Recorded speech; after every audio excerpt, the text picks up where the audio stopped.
Eh bien, bonjour à tous. Je suis ravi de vous retrouver pour cette 17e édition déjà des Engage Calls citoyens. Et on a le bonheur, le plaisir, l'honneur de recevoir ce soir Asma Mala, qui est experte en technologie, en éthique des technologies. Et ce soir, nous allons parler gouvernance, nous allons parler démocratie, nous allons parler des lois liberticides, de surveillance, de capitalisme de surveillance. Dans une interview, vous connaissez le principe au départ, et puis après, vous pourrez poser vos questions en direct. Et puis, dans un deuxième temps, eh bien, on se retrouvera dans un exercice d'expérimentation du design fiction. On se projettera en 2050 pour voir ce que, eh bien, les futurs souhaitables qu'on a envie de projeter, je dirais, en miroir de certaines choses qui sont peut-être un peu plus inquiétantes. Asma, je suis vraiment ravi de te retrouver ce soir et de discuter avec toi pendant 1 heure. Et sans plus attendre, en fait, j'aimerais que tu te présentes voilà, succinctement aux engagés. Qui es-tu, Asma? Bonsoir. Qui suis-je? Bonsoir Jérôme, bonsoir tout le monde. Un grand merci à toi, à vous pour l'invitation et pour surtout l'espace de parole et d'échange qu'on aura autour de sujets hautement importants, qu'on aura, j'espère, le temps de développer en 1 heure. Et qui je suis maître de conférence à Sciences Po, où j'ai 2 cours qui tournent autour des enjeux politiques et éthiques de l'économie numérique, et en particulier des plateformes et de leur modèle économique. Et c'est à partir vraiment des business models qu'on tire tous les enjeux que tu as évoqués, donc politiques et éthiques. Et je suis aussi membre de l'Observatoire de l'éthique publique, qui est un think tank qui observe et propose des ajustements, et plus que des ajustements, des vraies réflexions de fond sur l'éthique publique en général, et au sein duquel on développe notamment l'éthique du numérique, qui est l'un des grands sujets actuels du marché. Et pas que du marché, de la politique publique en général. Et de la société en général. Alors, je dirais qu'en discutant avec toi ou en te lisant, Asma, on sent une profonde inquiétude. Je dirais que notre modèle démocratique, que notre liberté soit en danger aujourd'hui, alors qu'on a peut-être l'impression en France, par rapport à d'autres démocraties ou d'autres pays, on a l'impression quand même d'être dans un pays qui nous protège, ou qui est peut-être le plus protecteur, ou plus capable de nous apporter de la liberté dans le monde. D'où te vient en fait cette peur et cette idée sous-jacente? Alors, la première chose, ça dépend à quel pays tu nous comptes. D'accord avec. Pardon. Mais l'inquiétude, alors, juste simplement pour clarifier sur la forme, et puis après, je te répondrai et je répondrai sur le fond. L'inquiétude est nécessaire si elle est une distance critique par rapport à l'objet dont on va discuter et au sujet. Mais il ne s'agit surtout pas de s'enfermer dans une critique pour la critique. Et là, et ce qui m'intéresse aussi beaucoup dans votre approche, c'est que ça débouche sur des propositions, mais les propositions réelles et constructives, authentiques et sincères, ne peuvent advenir qu'une fois qu'on a posé les états des lieux et qu'on a posé les enjeux. Et donc, c'est peut-être ce que tu appelles une inquiétude. J'appelle plutôt ça une analyse critique et la plus distancée possible. Et en effet, l'ère du temps, les tendances actuelles, les pratiques actuelles qu'on voit, notamment en termes de technosurveillance, sont plutôt inquiétantes. Et si la question, c'est de commencer un peu à développer les tendances, j'ai simplement envie de remettre un tout petit peu les choses dans leur contexte avant d'attaquer vraiment tous les sujets de capitalisme, de surveillance, de technosurveillance, etc. Le numérique, les nouvelles technologies, l'intelligence artificielle, tous ces gros mots, ces buzzwords qu'on utilise un peu dans tous les sens, en réalité ne créent pas fondamentalement de nouveaux phénomènes, mais les amplifient très fortement. Et en réalité, quand on regarde un tout petit peu à l'échelle de l'histoire, cette tendance-là et cette approche, en fait, a commencé au tournant des années 70, plus exactement, et avec le tournant néolibéral, où on a commencé à avoir des politiques publiques très centrées sur du régalien, avec un détricotage des fonctions sociales, de l'État-providence. Et en fait, ce qui explique aujourd'hui, mais donc c'est vraiment sur le temps long de l'histoire qu'on peut vraiment l'observer, ce qui explique aujourd'hui un vrai réflexe sécuritaire, mais qui est aussi nourri par toute la rhétorique politique des peurs, des antagonismes, de la menace, qui viennent en fait légitimer Mhm. tout un tas derrière de méthodes, de nouvelles technologies sécuritaires ou technosécuritaires. Et ce qui est très intéressant avec ces technologies-là, on y reviendra peut-être, c'est qu'elles sont en fait doubles.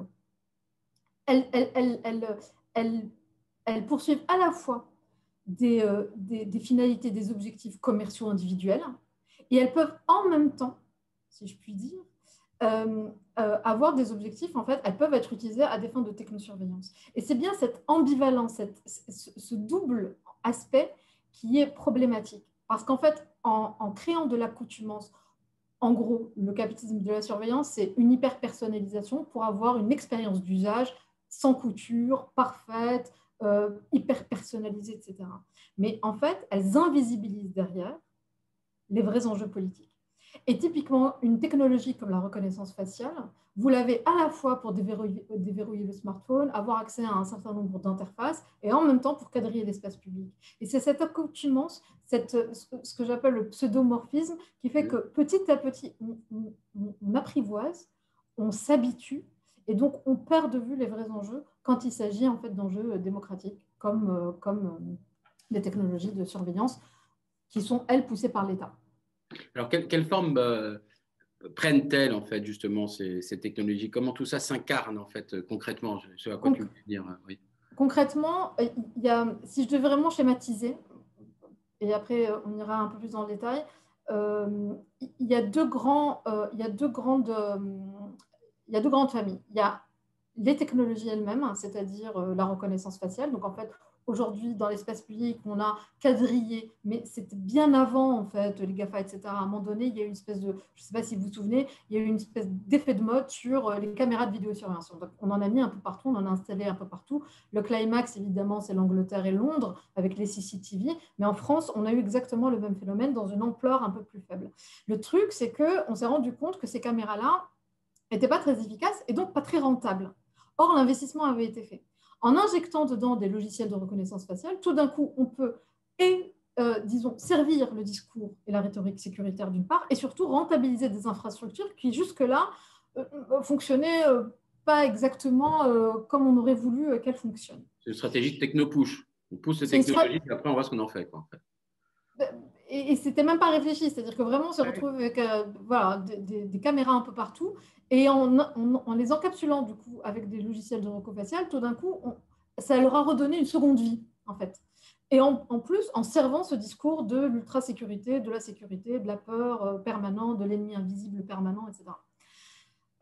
Donc on a ça, la reconnaissance faciale. Ensuite, ce qui apparaît depuis quelques temps, qui a été interdit récemment par le Conseil d'État, ce sont les drones, dont le préfet l'allemand a eu une appétence particulière. Particulière, oui.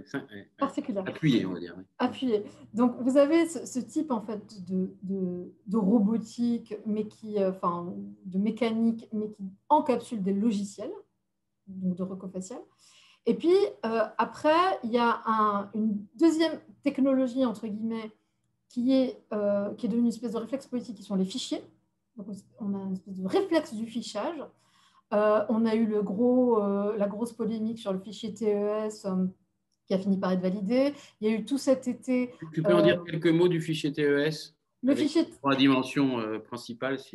Le fichier TES, de mémoire, c'est en 2016. Donc et ça me permet de préciser.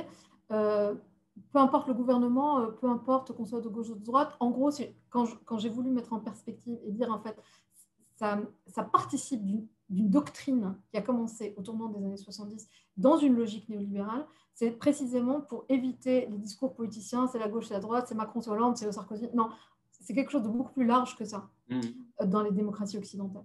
Et donc, le fichier TES, donc en 2016, et c'était Cazeneuve, on a eu la bonne idée, entre guillemets, de se dire, en fait, on va créer un méga fichier qui s'appelle fichier TES, qui va consolider l'ensemble des données des 66 millions de Français, et donc, c'est-à-dire votre nom, votre prénom, mais également votre ascendant, vos descendants, des trucs très classiques, mais en plus, en y rajoutant toutes vos données biométriques, empreintes digitales, photos, etc. Et donc, en fait, il y a plusieurs difficultés quand on centralise des fichiers de ce type-là et qui concentrent en plus des données personnelles. C'est que quand on centralise un fichier, il devient d'autant plus vulnérable parce qu'il devient une source de convoitise pour les hackers, d'une part. Donc, il y a toute une réflexion sur la cybersécurité qui n'a pas ou pas vraiment eu lieu ou pas jusqu'au bout, etc., malgré les déclarations qui avaient été faites. Et puis ensuite, il y avait vraiment cette tentation de ficher une population entière et qui peut ramener à des souvenirs peu glorieux. Donc, il y a eu TES 2016 et puis l'épisode et l'histoire a duré jusqu'à 2018 parce qu'il y a eu des recours, etc. Là, cet été, pareil, sous prétexte de Covid, de pandémie, etc., on s'est dit, bon, bah, alors TES est passé, on va faire le Health Data Hub. Pareil, c'est une espèce de méga fichier, mais cette fois-ci, qui va centraliser les données de santé, donc les données personnelles les plus sensibles qui soient. Parce qu'en plus, vous avez la question du secret médical.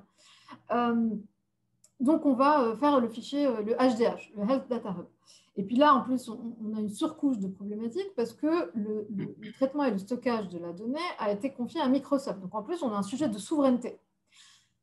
Le sujet est d'autant plus sensible et d'autant plus compliqué que Microsoft est une boîte américaine et bien que abritant des données de citoyens européens, elle est régie par la réglementation américaine et notamment par le Cloud Act. Cloud Act, qui est un texte de loi américain qui permet aux agences fédérales américaines, de façon unilatérale, de réquisitionner, si besoin, que les agences fédérales réquisitionnent, si besoin, les données, l'ensemble des données récoltées ou collectées, stockées, traitées par des acteurs américains, quel que soit l'emplacement et la localisation des personnes à qui appartiennent ces données.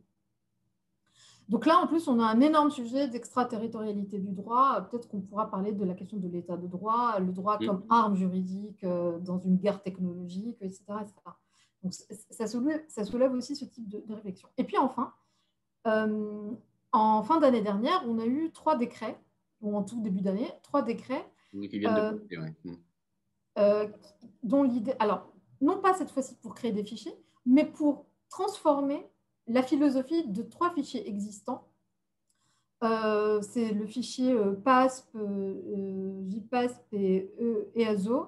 En fait, ce sont des fichiers qui existent et qui à la base et initialement, en fait, regroupaient un certain nombre d'informations sur des gens qu'on peut surveiller pour atteinte à la sûreté de l'État. Et là, en fait, on en a changé la dimension, puisque maintenant, c'est tout risque, en fait, à l'ordre public et à la sûreté de l'État. Donc, en fait, on a élargi ça dans des termes plutôt flous. Il y a toute la question de la chaîne de responsabilité de quel type d'agents peuvent avoir accès à ce type d'informations. Et puis surtout, ça a été élargi à la collecte d'informations, non pas sur vos activités concrètes, mais sur nos croyances. Mais sur vos opinions et vos croyances. Et en plus, il y a une mention, me semble-t-il, aussi sur votre état de santé. Et donc, l'état de santé, ce n'est pas de savoir si vous avez de la grippe ou pas, mais je pense que c'est votre état de santé psychiatrique. Donc, on pourrait, dans le pire des cas, hypothétiquement, vous faire passer pour un fou, pour un terroriste, pour un fou-foi terroriste, etc., etc. Donc, ça devient un tout petit peu... L'affaire devient un peu compliquée. Et si on prend un tout petit peu de hauteur, ce réflexe de fichage est un peu compliqué parce que allié aux technos de surveillance, donc à la captation massive, à l'industrialisation comme ça, de captation massive de nos données personnelles, parce qu'en fait, quand vous êtes dans l'espace public et qu'on capte en permanence votre visage, où vous êtes, à quel moment, avec qui, etc., ce sont des données personnelles donc, qui normalement vous appartiennent et qui sont une forme d'intrusion aussi à votre vie privée. Le quadrillage général commence à devenir un tout petit peu compliqué en termes d'état de droit ou de la philosophie initiale de l'état de droit, de nos libertés fondamentales, de manifester, de penser, de circuler, etc. Mais alors, tu dis d'ailleurs que finalement, on est entré dans une forme de gouvernance par la crise, comme si ces crises successives qui peuvent être évidemment sanitaires, qui peuvent être terroristes, etc., qui autorisaient petit à petit l'État à nous faire entrer, mettre en place peut-être un autre contrat social, enfin, en tout cas un autre cadre peut-être. Ouais. Alors, la question du contrat social, et après je répondrai sur la gouvernance par la crise, et en fait c'est d'abord une gouvernance par la peur. Et ça revient toujours à ce que je disais en préambule, c'est-à-dire que si je vous refais l'histoire, l'État, initialement, à partir de 1945, à la sortie de la guerre, on a construit des États-providence.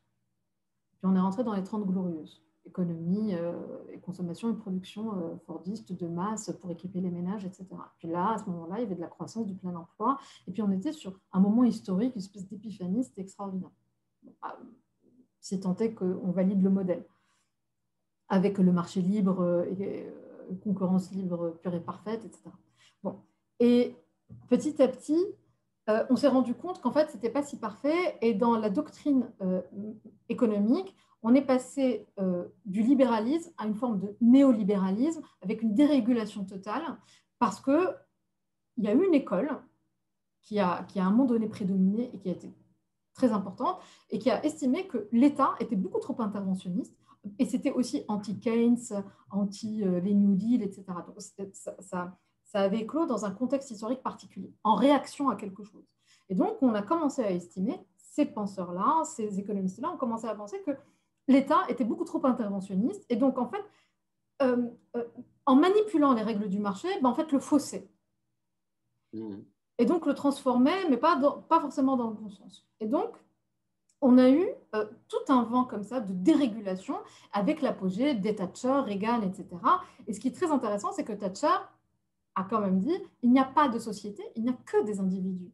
Donc la question, et c'est pour répondre aussi à la question du contrat social, le contrat social, à un moment donné, c'était de dire, pour faire société, c'est-à-dire pour vivre en paix, on va rogner sur un tout petit peu de sécurité, sur un tout petit peu de liberté, pardon, contre la sécurité, exactement, mais qui va être la prérogative exclusive de l'État. On va lui déléguer ça pour éviter la guerre permanente et qu'on puisse enfin faire société. Et la façon dont on a fait société à partir, mais ça avait commencé bien avant la Seconde Guerre mondiale, à partir des années 30, etc., c'est une forme d'État social par tous les combats collectifs. Le droit social qu'on a aujourd'hui en France, c'est un droit qui est le fruit de combats collectifs qu'on a eu. Les congés payés, le droit de grève, etc., etc. Donc, ce n'est pas un individu seul qui a permis ces combats-là, c'est bien à un moment donné des gens qui se sont mis ensemble et qui ont porté ces combats-là. La doctrine néolibérale à partir des années 70, c'est précisément le contraire de ça. Il n'y a pas de société, il n'y a pas que des individus. Et puis, l'État est trop interventionniste, on va détricoter l'État social. L'État social, pourtant, c'est sur cette base-là qu'on a pourtant fait société, donc il a bien fallu qu'il s'auto-légitime. Il trouve une légitimité pour perdurer. Et donc, il y a eu un repli, finalement, sur ses fonctions régaliennes et territoriales.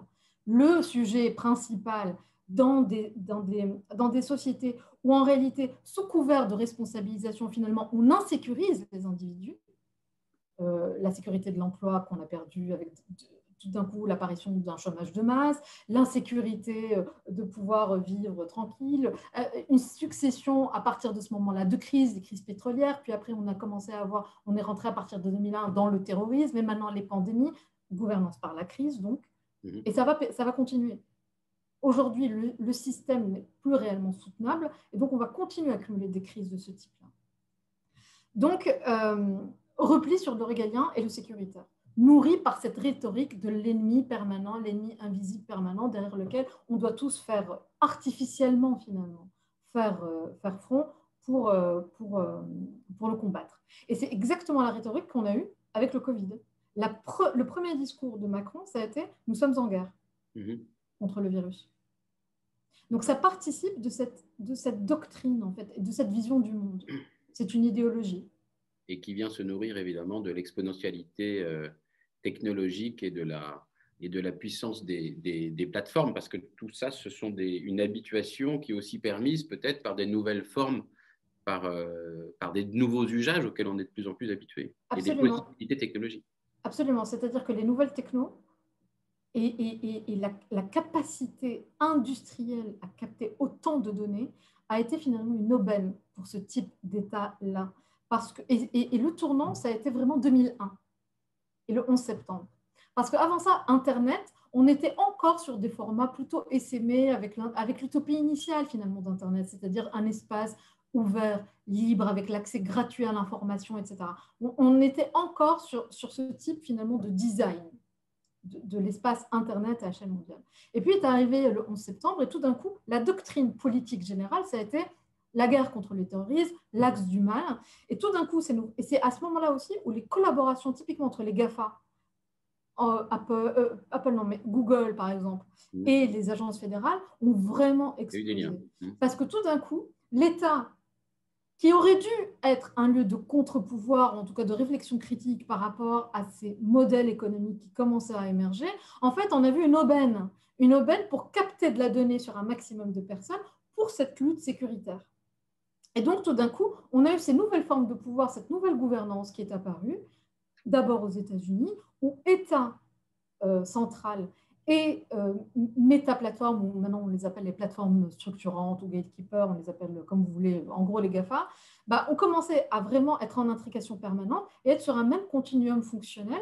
Et petit à petit, ce qui était de l'ordre vraiment de l'État a été co-gouverné, co-géré entre eux, parce que l'État avait besoin, pour toujours cette logique ultra-sécuritaire, d'avoir un maximum de données personnelles sur l'ensemble des individus, des citoyens, et plus, si possible, à échelle mondiale, hein, le data monde. Et les GAFA, elles, étaient en capacité, avaient les infrastructures informationnelles pour cette captation. Et c'est comme ça, en fait, qu'on s'est trouvé dans cette forme de nouvelle gouvernance avec souveraineté territoriale pour l'État et souveraineté fonctionnelle plutôt pour les GAFA. Et oui. Non, je t'en prie, je t'en prie. Et c'était simplement pour juste continuer sur la logique de l'État. Et pourquoi je fais un vrai focus sur l'État et pas tellement sur les GAFA jusqu'à présent. Après, on va venir à la dimension plus voilà, tu pourras voilà. Économique après, oui. Mais pourquoi? Parce que les GAFA, simplement, ce sont des boîtes qui se sont retrouvées, ce sont des entreprises qui sont prises dans un système qui, à un moment donné, par Friedman, la logique néolibérale dans les années 60, nous expliquait que le seul horizon pour les entreprises, c'était le profit, de toute façon. Donc, elles font leur job, c'est-à-dire faire du fric. Donc, à moins de les réguler, à moins de les ramener dans une forme de civilité, non pas de civilisation, mais de civilité, bon, elles font ce qu'elles font de mieux, c'est-à-dire de l'hyper-personnalisation, de l'expérience, des usages, tous les mots qu'on connaît par cœur. Et que nous-mêmes pratiquons. Ça a quand même un impact assez important sur nous en tant qu'individus et en tant que citoyens. Absolument. Mais elles, ce qu'elles font, elles ne sont pas là. Et on parlera du rôle des entreprises et des solutions alternatives et du rôle politique des institutions, de l'entreprise comme institution politique. Mais jusqu'à preuve du contraire, elles ne le sont pas. Elles le sont, mais elles ne se vivent pas comme ça. Rien ne les contraint à avoir une appréhension de ces enjeux-là. Et donc,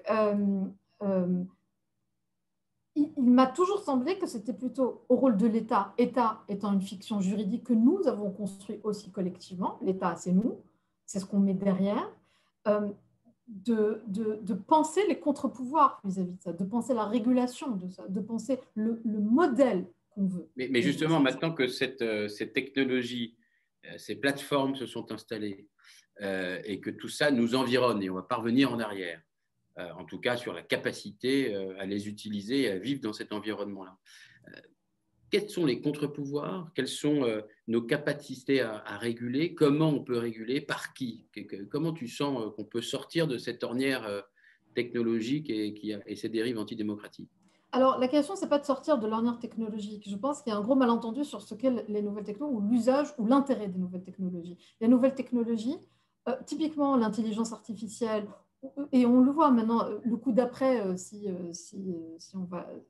un moment donné la France finit par comprendre qu'il faut qu'elle construise une vraie politique industrielle numérique, ça va être les deep tech, le quantique, bon, mais de façon plus articulée et moins saupoudrée que ça, mais peuvent avoir un vrai intérêt. Sûr.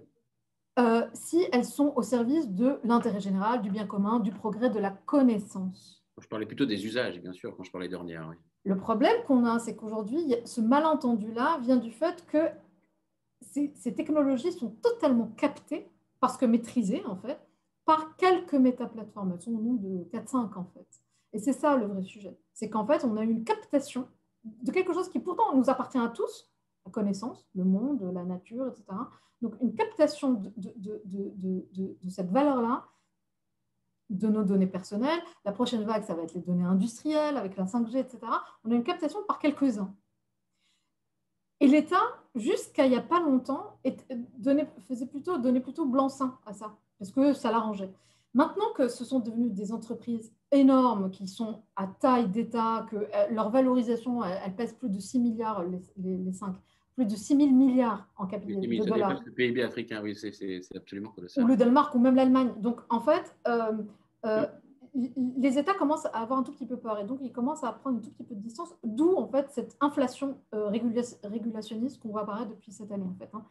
Et qui n'est pas une très mauvaise nouvelle parce que l'arrivée de Thierry Breton, notamment à la Commission européenne, euh, envoie le signal d'un changement de doctrine de ce point de vue. Et la régulation est un premier point. Mais en fait, la régulation, si elle n'est prise que de façon réactive et défensive, ne sera pas du tout suffisante. Et je pourrais développer toute une réflexion sur l'auditabilité des codes, l'ouverture, le rôle des citoyens. Je pourrais. Je rêverais que tu parles parce que ici, en Engage, on aime bien, avant d'attaquer la dimension peut-être plus, on va dire, économique et parler de cette nouvelle économie qui est sous-tendue par ces plateformes, on aime bien réfléchir à ce que nous, on peut faire, hein, j'allais dire, en tant que citoyen présent. Comment tu vois la place des citoyens et le rôle qu'ils pourraient jouer par rapport à d'un côté les plateformes et de l'autre côté les États, les deux étant des sortes d'hydres à deux têtes surpuissants, en fait, en quelque sorte. En fait, c'est une très bonne question que tu poses et c'est très bien que tu la poses comme ça. Non, mais tu la poses exactement dans les bons termes parce que c'est un peu le propos que je commence à développer, où en fait, on s'est auto-enfermé dans le diptyque État, plateforme, État, plateforme. Et en fait, en effet, en réalité, c'est un triptyque où c'est État, plateforme et citoyen, mais citoyen, pas nous seuls. Parce que si c'est nous tout seuls, qu'est-ce qu'on va faire en fait, on va juste remettre une pièce dans l'ultra-responsabilisation, culpabilisation, moralisation de l'individu tout seul. Et donc, en fait, on va juste nourrir la symétrie de pouvoir qui est déjà à l'œuvre. Donc, en fait, c'est pas nous tout seuls, qu'est-ce qu'on peut faire? Parce que si c'est nous tout seuls, qu'est-ce qu'on peut faire? Vous avez plein de pistes qui sont déjà disponibles. Bah, vous partez de Facebook, vous partez de Twitter, vous ne commandez plus sur Amazon, on prend des pailles en bambou. Connecté, etc. Oui. Voilà. Donc, en fait, on va rentrer dans cette logique punitive et qui, de mon point de vue, pardon, mais n'a pas de sens. N'a pas de sens et c'est là où je voulais en venir. Sortir de Facebook, peut-être. Enfin, bon. Non, c'est un oui, nouvel. Mais à moins que ce soit vraiment un mouvement de masse, un mouvement contestataire réfléchi avec un projet politique derrière. Et tout à l'heure, là où je voulais en venir, mais en fait, ça répond aussi à la question. Donc, je pourrais faire, tu sais, toute la litanie de c'est quoi l'éthique de l'IA, l'audit, les nouveaux droits systèmes, etc. Mais en fait, en y réfléchissant, et c'est pour ça que j'ai commencé par parler de la logique et la doctrine néolibérale, puis après avec l'économie comportementale, les nudges, etc., c'est de se dire comment on change, en fait, ou comment on infléchit le système. Parce que si on ne commence pas par cette réflexion-là, on va toujours être dans du damage control, on va toujours essayer de régler un symptôme. La régulation, c'est ce qu'elle fait, sans régler le problème initial. Et le problème initial, ça va peut-être être un peu choquant, mais pour moi, ce n'est pas les GAFA. C'est le système dans lequel elles évoluent, dans lequel on évolue tous. Qui a permis l'essor des GAFA, en fait, avec la technologie. Mais bien sûr. Et il y a un auteur qui est très cher à mon cœur, moi, que j'aime beaucoup, qui est assez décrié et qui est très peu connu en France, mais qui est très éclairant, c'est Christopher Lasch, qui a expliqué ce que sont que ces économies de survie et qui créent des mois minimaux. Nous sommes dans un mois minimal où le marché devient nourricier, où on est totalement dépendant de ce truc, où en fait on a annihilé toute notre capacité d'autodétermination, d'empowerment, de réflexion collective, et qui fait que en fait les gens qu'on voit dans la rue contre la loi sécurité globale, ben en fait, c'est les quelques lanceurs d'alerte, les quelques associations, les quelques watchdogs qui se battent pour nous, mais nous n'y sommes pas. Et cette anesthésie... Comment faire que les citoyens réinvestissent collectivement, j'ai bien compris, ce débat pour que le système ne nous engloutisse pas et ne nous transforme pas, finalement? Il y a deux choses. Soit ça va passer par plein de petites actions et ça va être sur un temps très long. Donc, tout ce qu'on fait, les discussions qu'on a là, les cours, aller voir les populations, développer une littératie économique et numérique, mais économique aussi. C'est-à-dire que la logique, les doctrines, les systèmes dans lesquels on est encapsulé, il faut absolument les comprendre pour savoir ce qui se joue. Comment, par quel processus d'individuation, de subjectivation on en est arrivé à penser comme on pense, à créer les dépendances qu'on crée, etc. Les réseaux sociaux ont fonctionné beaucoup sur quoi? Juste pour montrer un peu comment ça se passe. Ils fonctionnent sur l'ego, sur l'exposition de soi. C'est ce que raconte Bernard La Arnault. petite dopamine qu'on se prend. On avait eu Sébastien Boller il y a Voilà. deux fois. Donc, Et ça participe non pas du numérique, mais ça participe des processus d'individuation dans un système néolibéral. bien sûr.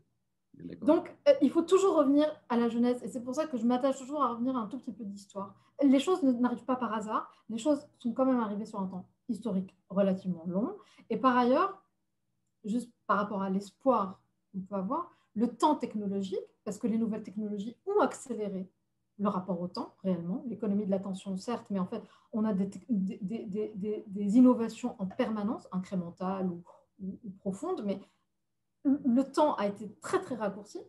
Le problème, c'est que le temps politique et institutionnel n'est pas le même. Donc, en fait, la transition, la crise par laquelle, identitaire, y compris par laquelle on passe, une espèce de clair-obscur, etc., vient en fait de cet écart de temporalité, où en fait, le temps politique, le temps de prise de conscience, de compréhension, de métabolisation des sujets, en fait, on est pris de court. Mais ça ne veut pas dire que ça ne va pas arriver. Et il me semble qu'il y a beaucoup de sujets qui sont maintenant mis dans le débat public, qui sont en train de faire prendre conscience de ces sujets-là. Et donc, à la question de comment on fait.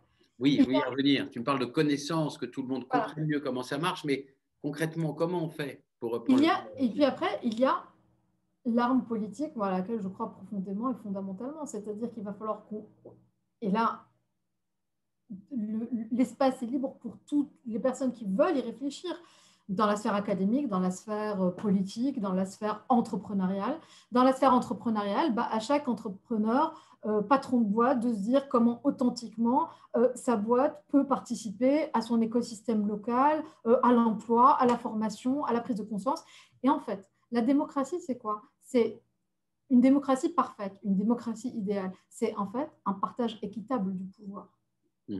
Finalement, du pouvoir politique, des grandes décisions.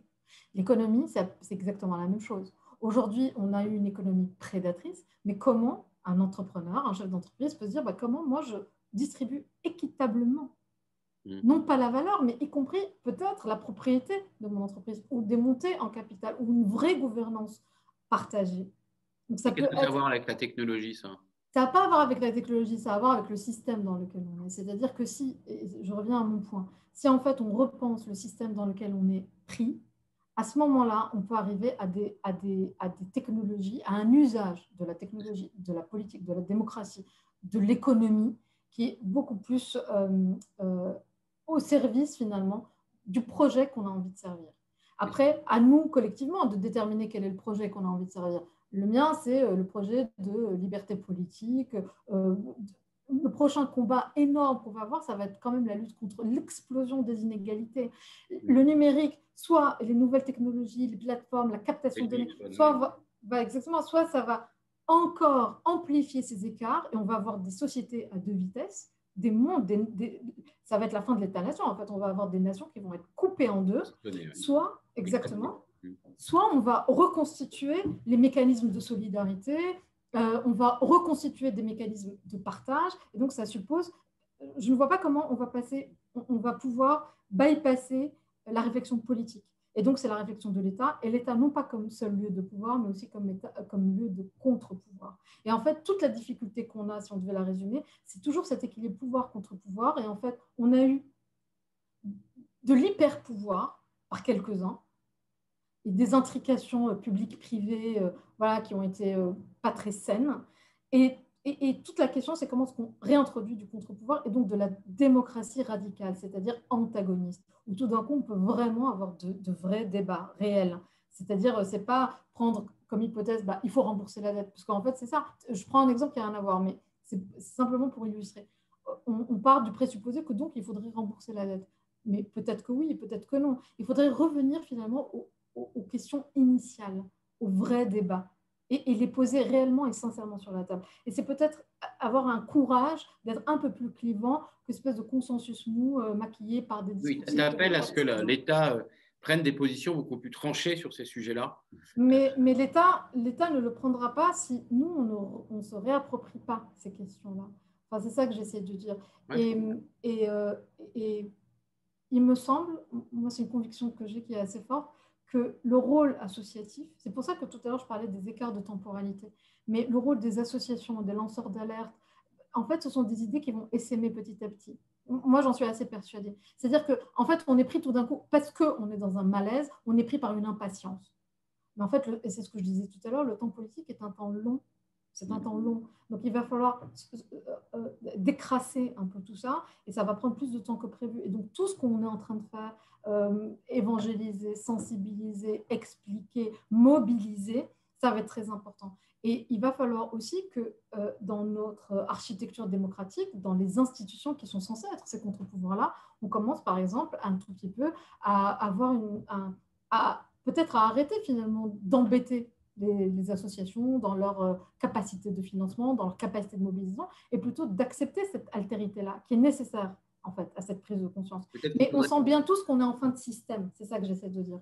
On monte une convention citoyenne de la technologie pour réfléchir de façon beaucoup plus commune. Je voudrais qu'on rentre qu'on ouvre une autre voie rapidement sur la dimension, je dirais, plus économique. On a vu que les GAFAM, les PABX ont une influence considérable sur nos vies, alors individuelles, collectives, puisqu'elles orientent nos comportements, et qu'elles ont créé, on peut parler d'un nouveau capitalisme. J'avais amené ce livre-là qui a été cité dans l'échange, mais L'âge du capitalisme de surveillance, qui a été écrit par une prof à Harvard, je crois, qui s'appelle Shoshana Zuboff. J'ai pas de oui, Shoshana Zuboff, c'est la référence. Voilà. Elle parle d'un capitalisme de surveillance dans lequel, en fait, la data a remplacé le pétrole et qui génère une dépendance énorme, très entretenue par rapport à la data, par rapport à l'attention. Donc, qu'est-ce que tu pourrais dire comme sur les changements induits par ce capitalisme de surveillance et quel impact sur nous et puis sur la société, sur ces mécanismes de façon plus large? Alors, ce que raconte Zuboff, a eu le mérite en fait de démocratiser un peu ces questions-là, c'est-à-dire exactement tout ce qu'on a raconté finalement. C'est la captation des données personnelles au motif d'une hyper-personnalisation, donc d'usage marketing hyper fluide, etc. Et donc en fait, en échange de ce confort consumériste, on a laissé, en fait, on a livré toutes nos données. Ce qui est un tout petit peu, et ce qu'elle raconte aussi qui est intéressant, je termine juste sur Zuboff et puis après on vient à qu'est-ce qu'on en tire, c'est que ce qu'elle explique, c'est que c'est même pas tant les données, mais c'est tous les calculs en fait, qui sont faits à partir de là, les scores de crédit, d'assurance, de fragilité, de consommation, etc., qui sont en fait, eux, tradés. C'est-à-dire qu'en fait, il y a des places de marché, des brokers qui font des échanges de nos data et de l'ensemble des données qui sont, elles, issues des croisements de nos propres données, etc., et qui sont échangées, mais dans une opacité absolument totale. Et tout à l'heure, tu parlais du contrat social. En fait, il y a un grand problème, c'est qu'en fait, on est dans une injonction à la transparence, parce qu'on nous surveille en permanence, et il y a une inflation de ce désir-là. Et en même temps, les surveillants, eux, ceux qui captent ces données-là, eux, sont dans une opacité totale. Et d'ailleurs, se réfugier derrière le secret des affaires pour refuser de donner accès à leur boîte noire, c'est-à-dire leurs algos, etc. Donc, c'est très complexe. Et ce que Zuboff raconte aussi, qui est intéressant, c'est sur la question du contrat social, c'est comment, en fait, en sur-individualisant, parce que en captant les données de chacun, en hyper-personnalisant, vous n'existez que par vous-même. Donc, en fait, on revient à la question, exactement, on revient à la question du lien social. Et donc, en fait, et c'est ce que raconte très bien quelqu'un que j'affectionne encore plus que Zuboff, c'est Alain Suppiot, qui est professeur de droit au Collège de France, et qui lui parle de nouvelles formes d'allégeance, puisque le fonctionnement, les business models de ces plateformes-là, c'est quoi, entre autres? C'est économie de l'attention, captation de vos données, et ce n'est pas captation de vos données existantes, c'est qu'on vous pousse à les produire. C'est-à-dire que l'idée, c'est qu'on reste un maximum de temps sur ces interfaces en likant, sharant, followant, éditant, etc., on crée de la donnée. La donnée permet quoi? De vous comprendre, de savoir qui vous êtes, de vous profiler, de vous mettre dans des petites cases, des petites matrices, sur la base de ce qu'on appelle les doppelgangers, c'est-à-dire vos doubles numériques, parce que donc Jérôme, tu as tel âge, tu es né là, voilà tes habitudes, ton revenu, ton machin, on est capable de trouver exactement dans quelle famille de profil tu es, et donc ce que tu es susceptible d'aimer, de détester, d'acheter ou pas, etc. Et ce qui est d'autant plus inquiétant à partir de maintenant, et dans les années à venir, ce n'est même plus le profiling, qui était le temps 1, ce n'est plus le marketing prédictif, qui était le temps 2, où Amazon sait prédire que parce que tu as regardé des baskets, tu vas acheter un aspirateur. Et... oui. Non, je ne suis pas sûr qu'ils auraient fait des milliards avec ça. Oui, mais toi, fois 6 milliards, c'est pas... Mais non, le step d'après, dans lequel on commence à entrer, c'est qu'on va modéliser les comportements. Et on a commencé à le voir avec Cambridge Analytica, etc. C'est-à-dire qu'on est capable, à partir du profiling, non pas de le prédire, mais de le créer. Et là, les questions d'autodétermination, de contrat social, de libre arbitre, de démocratie, de liberté, là, ça va être très, très compliqué si on va continuer un peu sur cette pente-là, en fait. Ça va être très compliqué et ça va être d'autant plus compliqué qu'on va rentrer dans une forme de scientisme, techno-scientisme beaucoup trop poussé, où on part du principe que le régime de vérité caché qui est derrière, c'est que les données, les algorithmes sont la vérité. Or, en plus, il se trouve qu'ils sont assez défaillants. On voit les taux d'erreur qu'on a sur la reconnaissance sociale. Quand vous êtes femme et noire, il y a un taux d'erreur de 35%. Oui, les biais, oui, absolument. Donc, vous avez des biais, un accroissement des inégalités, parce qu'en fait, on va cibler les pauvres, les femmes, les gens de couleur. Donc, ça va être... En fait, on va renforcer des drames sociaux, des inégalités, avec une difficulté en plus à avoir des recours, parce qu'en plus, pour comprendre ce qui se passe, il faut un peu comprendre le business model qui est derrière. Je ne pense pas que les discussions un peu savantes qu'on a là, on les trouvera partout. Rapport donc à l'éducation et à la littératie numérique de la population, quand même, il va falloir s'y atteler. Et surtout, le régime de vérité, plus on a de données, plus en fait on se rapproche de la vérité, et faux, puisqu'en fait, les calculs qu'on en fait ne sont même pas fiables. Donc en fait, on a une hyper-personnalisation, une surresponsabilisation des individus, et ce que racontait Suppiu, c'était ça, c'est-à-dire qu'en fait, on se retrouve dans the code is law, vraiment, hein, de l'ESIC, c'est-à-dire que en lieu et place de la loi, on est pour accéder, alors le RGPD, on pourra en parler, il y a des plus et des moins, mais on est obligé d'accepter les CGE, les conditions générales d'utilisation de ces entreprises, tout seul face à son écran, sur des CGE qu'elles nous imposent pour pouvoir accéder à ces services-là, dont on a vu l'arbitraire d'ailleurs récemment sur les réseaux sociaux, parce qu'elles peuvent bannir, déplatformiser tout d'un coup sur des critères, et là on revient à la question de l'éthique, sur des critères qui sont les leurs, donc sur une vision du monde qui est américaine et californienne. Qui se supplée à la loi, en quelque sorte. Absolument. Enfin, alors, en l'occurrence, aux États-Unis, c'est pas qu'ils se supplient, c'est qu'ils ont été pris dans un espèce de... On les a sommés de le faire et ils ont reculé. À un moment donné, ça a été très opportun et plutôt calculé économiquement de le faire à ce moment-là parce que Trump n'était plus président. Voilà. Mais le problème de fond, c'est pas ça. Le problème de fond, c'est que, par exemple, sur cet exemple-là, l'Europe et les États-Unis n'ont pas la même appréhension de l'expression. C'est une des questions qui était apparue. De la libre expression. Entre les États-Unis et la France. Ouais. Donc, en fait, eux vont censurer sur une vision du monde américaine et californienne, qui n'est pas la nôtre, donc pas sur le même système de valeurs. Et on l'a vu sur les censures de nus, de peintures, d'œuvres d'art, de femmes. À un moment donné, il y a une campagne de sensibilisation au Brésil sur les femmes atteintes de cancer du sang. Ça a été censuré parce qu'il y avait un sein. Enfin, et on se retrouve dans des espèces de choses absurdes comme ça. Mais alors, du coup, comment on arrive à mettre en place, à supplanter, finalement, la question démocratique et la question du système économique n'est pas exactement la même, mais elles se rejoignent énormément quand même. Donc, comment on arrive sur une question qui est globale, qui n'est pas forcément territorialisée, comme tu le dis, notamment au niveau du droit ou des pratiques ou des coutumes, comment on arrive à mettre en place une régulation? Qui l'a fait et comment on arrive à la rendre effective? Alors, après, on prendra vos questions. Donc, si vous voulez poser des questions, vous pouvez commencer à lever votre main et on vous ouvrira le micro. Voilà. Alors, la rente effective, c'est très simple, c'est par le droit, tout ça existe. Donc, mais la question, c'est faire un bon usage du droit. Ce n'est pas le détricoter pour faire des états d'exception permanents, des états d'urgence qui rentrent dans le droit commun. Ça a été notre erreur depuis 2015 en France, mais c'est de dire quel est le bon usage du droit, comme quel est le bon usage des nouvelles technologies. La question, c'est jamais bien ou mal. Il faut sortir toujours de la binarité pour ou contre. C'est pour quelle finalité? C'est avec quelle intention on fait telle ou telle chose. Et de ce point de vue, le droit est une arme extraordinaire si elle est utilisée à bon escient. Et il se trouve que la bonne nouvelle dans tout ça, c'est que donc en fin d'année dernière, deux textes de loi, deux propositions au niveau de l'Union européenne sont sortis, le Digital Service Act pour la modération des contenus sur les réseaux sociaux et le Digital Market Act qui est sur la régulation des abus de position dominante des GAFA dans la sphère et dans leur marketplace par rapport à des petites entreprises qui pourtant dépendent économiquement maintenant désormais d'eux. Donc, il y a deux textes de loi qui vont rentrer en débat et en discussion au Parlement européen, mais qui vont impulser une nouvelle doctrine où on se dit que les GAFA et les gatekeepers en général doivent se soumettre au règlement européen.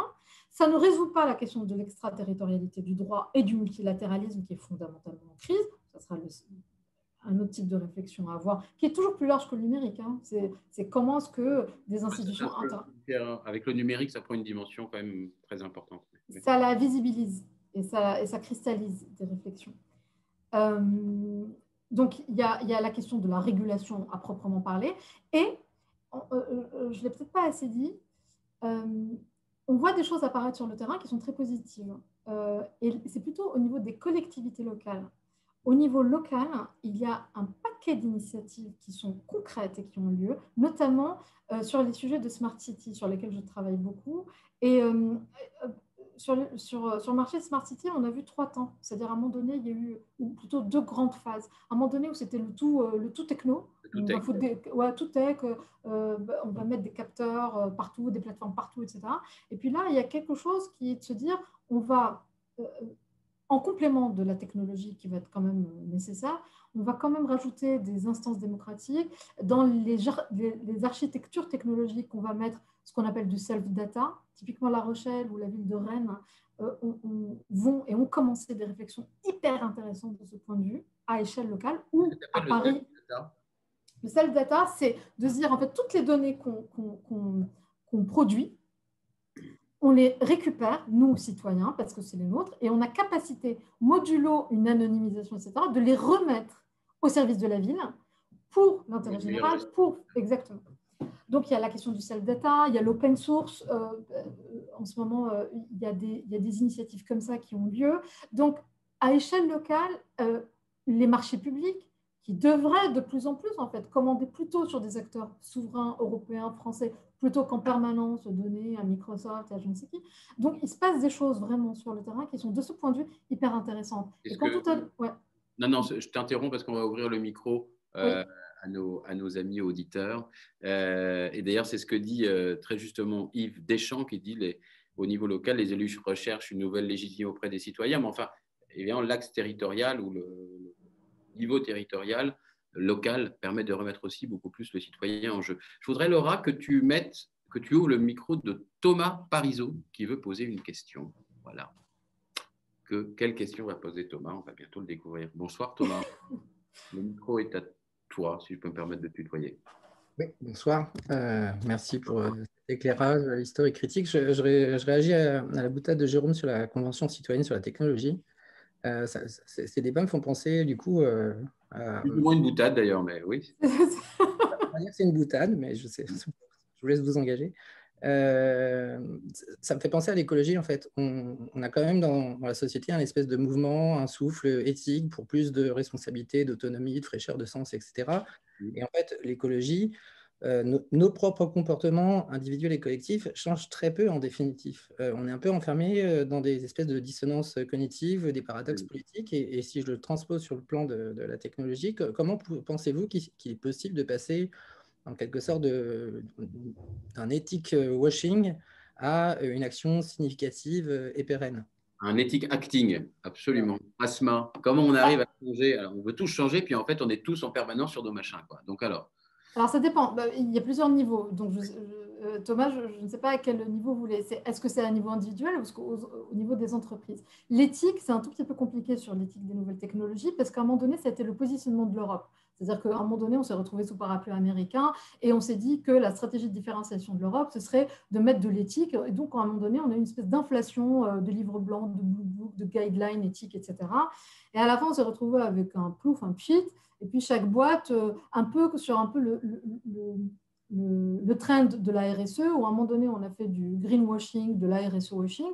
Et puis, à force de voir le système s'essouffler et à force de pression de l'opinion publique, on en est arrivé à de plus en plus à voir la RSE rentrer un peu plus au cœur des réflexions stratégiques des entreprises. Et je pense que sur l'éthique de l'IA et des algorithmes et des nouvelles technologies, on va suivre un peu la même tendance, c'est-à-dire qu'on va forcément commencer par du washing, et on commence par du washing, mais en fait, ce sont des vœux pieux, des intentions, et puis par pression, les modèles économiques vont de plus en plus, en fait, les intégrer. Et la pression sera double. Elle sera par l'opinion publique et par des plateformes de name and shame qui commencent à éclore et qui commencent à exister. Donc, le risque réputationnel va devenir un risque financier pour les entreprises, en fait.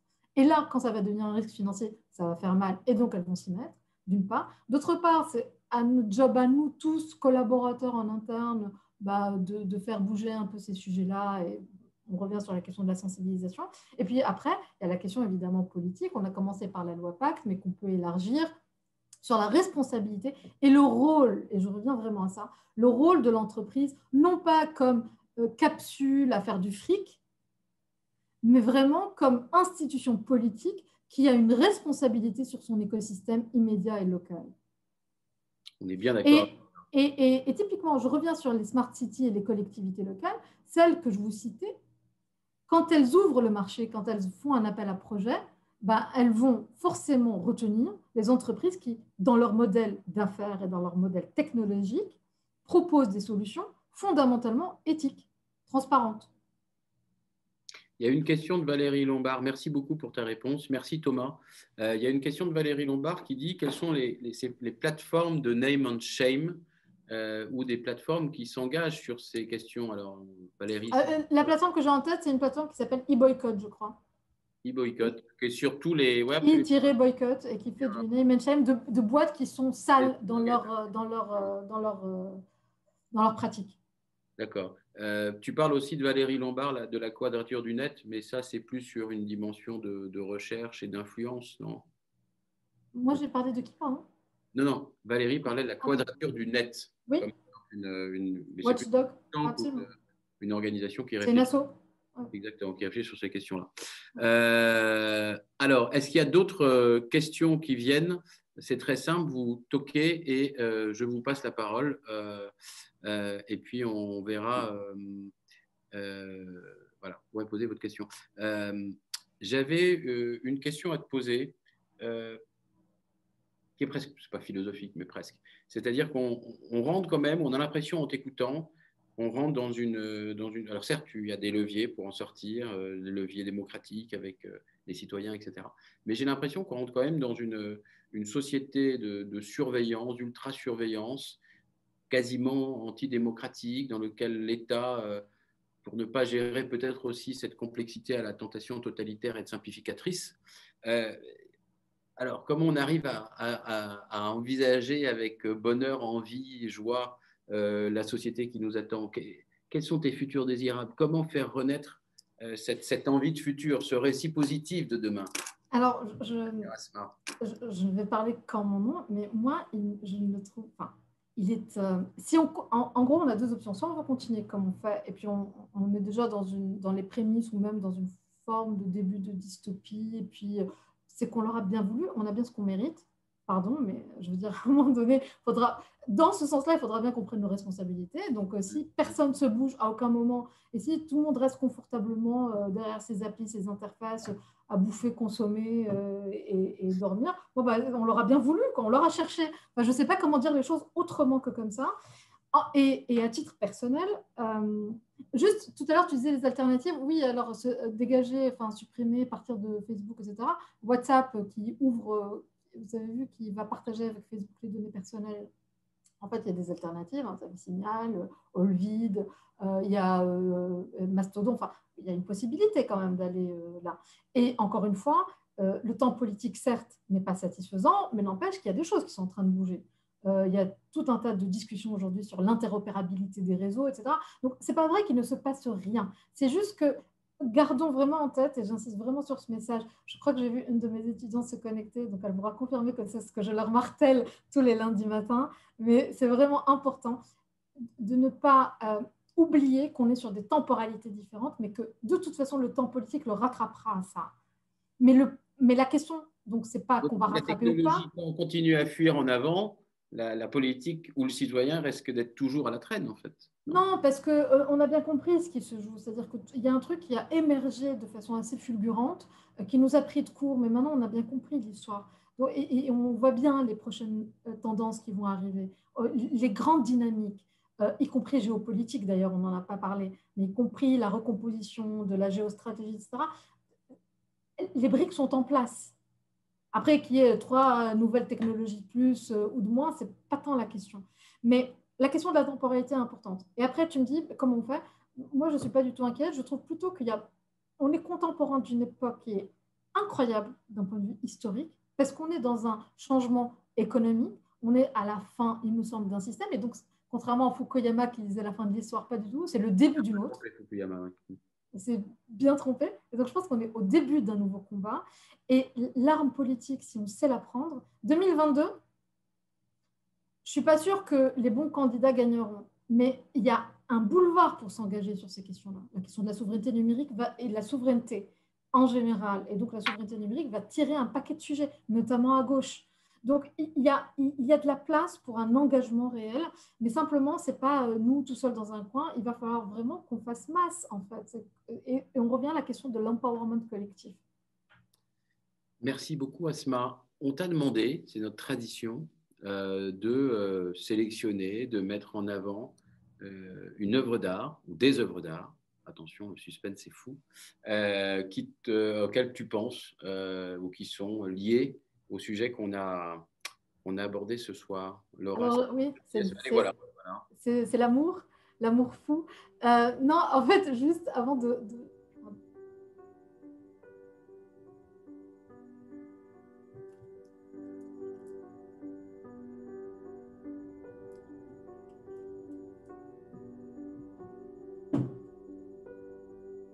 This is the story of a woman haunted by an echo of a memory, a dislocated dream in which the past telescopes into the future. She has no understanding of these images that revisit her, that take her out of real time, out of her role in the new machine. Only later will she recognize them as nostalgia and presentiment. Alors, on va pas avoir beaucoup plus de temps, parce qu'en plus, je crois que tu as 2 œuvres. Alors, pourquoi tu as choisi ce petit film? Je ne sais pas comment l'appeler, je ne sais pas ce que c'est exactement. Non, c'est vraiment une espèce de court moyen métrage, mais qui a été fait par une vidéaste et une artiste contemporaine autrichienne qui vit à Londres et qui a été fait, vous voyez les dates, en 2005, 2007, etc. Et en fait, c'est toute la réflexion sur la reconnaissance faciale et c'est des vraies captations qu'elle a récupérées d'elle dans les rues de Londres. Et ce qui m'a frappée, c'est au-delà d'une forme de mélancolie, il y a une solitude extrême, on est seul dans cette foule. Et on revient toujours sur cette question de le lien, les mécanismes de solidarité, les combats collectifs. Et en fait, on est nombreux et on est seul. Et surtout, vous voyez, on est des chiffres, on est des données, on n'est même plus les clients de ces interfaces-là, on n'est même plus les clients de ces technologies-là, on est juste la matière première qui va produire la data, elle va produire les calculs qui, eux, vont créer de la valeur. On est devenu epsilon dans cette chaîne de valeur et on est seul là-dedans. Et j'ai trouvé ça assez fort. Moi, quand j'ai découvert ça, ça m'a beaucoup... j'ai trouvé ça, c'est une espèce d'allégorie de l'époque, en fait. D'accord. Et tu en avais une deuxième que tu voulais nous montrer aussi ou Elle pas? qui est plus dans le combat, oui. Allez, on passe à la deuxième. Laura. Et puis après, je vous rappelle que vous pouvez juste après, vous avez les codes, vous avez le lien, je veux dire, et donc vous pouvez vous connecter pour aller faire avec nous l'expérimentation de design fiction. Voilà, on vous enverra tout de suite le lien vers l'autre Zoom. Cameras and other technologies create a safer living environment than ever before. Mega data banks and high-resolution cameras stock hundreds of exabytes a year. But who has access to this data? Not only the security department, but also the advertisement industry is interested in this technology. Alors, et ça, c'est quoi alors? Non, ça, c'est pas la bonne vidéo, mais du coup, je vais vous la présenter. Mais c'est pas grave du tout, s'il y avait peut-être deux liens. Non, en fait, l'autre œuvre, en fait, c'est une artiste chinoise dont le travail a beaucoup circulé au moment des manifestations à Hong Kong. Et en fait, ce qu'elle a imaginé, et c'est hyper bien foutu, c'est hyper intéressant, c'est comment est-ce que elle a imaginé un masque qu'on mettrait sur le visage et qui en fait retravaillerait tous vos traits du visage. Et donc, mais en temps réel, mais à la seconde près.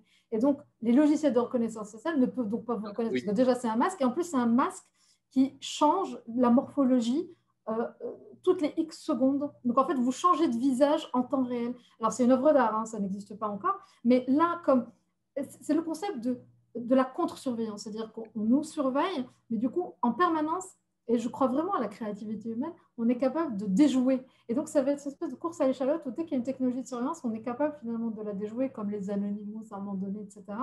Et en ce sens, l'art peut aussi être le terreau d'inventivité pour des innovations de contre-surveillance. En fait. Absolument.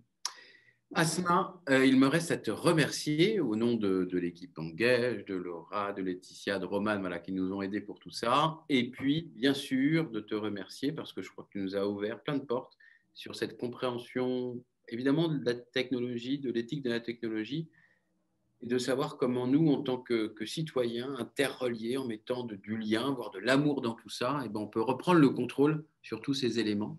Donc, merci infiniment. On se retrouvera bientôt parce que tu es évidemment intervenante éclaireuse et dans la communauté Engage. Et puis nous, on va aller travailler de l'autre côté pour faire du design fiction un peu noir sur ce qui nous attend en termes technologiques et puis pour imaginer en miroir des futurs qui nous ressemblent plus. Non mais les gars, il se passe plein de trucs. Merci pour l'invitation. C'est pas noir. Engageons-nous. Restons des citoyens éclairés. C'est surtout ça. Ne soyons pas anesthésiés. Non. Voilà, on se relier pour ça parce que seul on n'arrive à rien.